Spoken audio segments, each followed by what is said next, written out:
All right, today we're diving into a legal battle in the AI world that is just wild. We've got a single developer taking on a tech giant with a claim so strange, you have to hear it to believe it. He's saying he invented their AI while using their own tools to do it. So, let's start with a question that feels like it's pulled straight from a movie script. What if you could invent your competitor's next big thing while working inside their own digital walls? As you're about to see, this isn't some hypothetical thought experiment. It's a very real and very high-stakes accusation. You know, this exact question is at the very heart of a multi-million-dollar lawsuit. It's a lone developer versus Google. And the core of the evidence? It all comes down to just a few cryptic lines of code. Let's start with the accusation itself. Okay, so let's set the stage with the explosive $10 million claim that really kicked this whole thing off. The demand is for a $10 million bill of sale from Google. Now get this, that's not for a settlement, and it's not for damages. It's a bill for what the claimant says is his intellectual property. So here's the central assertion, and it's a bold one. It's from a developer named James Anthony Lambert. He is claiming that the very core of Google's flagship Gemini AI, what he calls the deep think and anti-gravity logic, doesn't belong to Google at all. He says it's his. Okay, so the official filing pits Lambert against Google LLC. And what's really interesting here is the timeline. He alleges the IP theft happened in October 2025, and then he moved incredibly fast, filing this massive claim just 1 month later. So you're probably wondering, how can one person possibly prove such a massive claim against a company like Google? Well, let's get to the evidence, because this is where the story gets really, really interesting. So, his evidence is a series of what are called system process logs. You can just think of them as digital receipts. And at first glance, they look like complete gibberish, right? Just an impossible wall of text.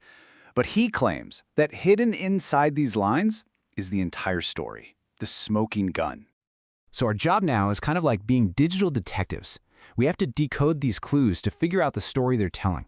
So let's break it down, piece by piece.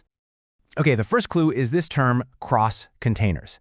The easiest way to think of it is like a virtual room or a sandboxed environment that Google provides for developers to work in on its Chrome OS platform. And if you look closely at the logs, you see that cross-containers address just popping up over and over again. This is the digital footprint. It proves exactly where the work was happening, inside Google's environment. You know, this digital workshop analogy is absolutely key to understanding the entire case. It establishes that the developer wasn't working in his own space. He was using a workshop owned and supplied, from top to bottom, by Google. Next up, we've got these two terms, VACHD and sommelier. These are basically the tools inside that workshop.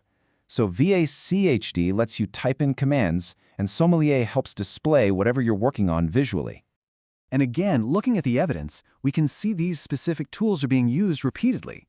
They're like the digital equivalent of a hammer and a saw. They're fundamental to doing any kind of work in this environment. So just to be super clear, these aren't the developer's own custom programs. The logs show he's using the standard issue toolkit, the one provided by Google for anyone working inside that digital workshop. And finally, the big question. Who is using all these tools in this workshop? Well, the logs give us a username, James Anthony, and this is the digital signature of the claimant himself, James Anthony Lambert. Okay, now that we've decoded all the clues, let's put the pieces of the puzzle together and see the full picture that's starting to emerge. What's amazing is that the logs don't just show a single moment in time. They show a full day of activity. A user, Jameson Plus, starts working at 5:51 in the morning, opens up new sessions all through the day, and then clocks out around 2:11 p.m. And all of this happened within the exact time frame of the dispute. And this creates the central paradox of the whole case. On one hand, you have the claimant accusing Google of theft.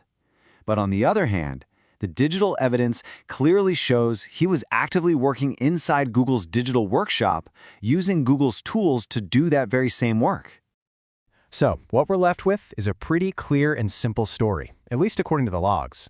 They establish the who, James N+, the how, using Google's tools, and the when, a full workday. It's an undeniable digital paper trail. So we've got the technical evidence, but what does it all actually mean for the lawsuit? Let's explore the massive legal questions this digital paper trail leaves behind.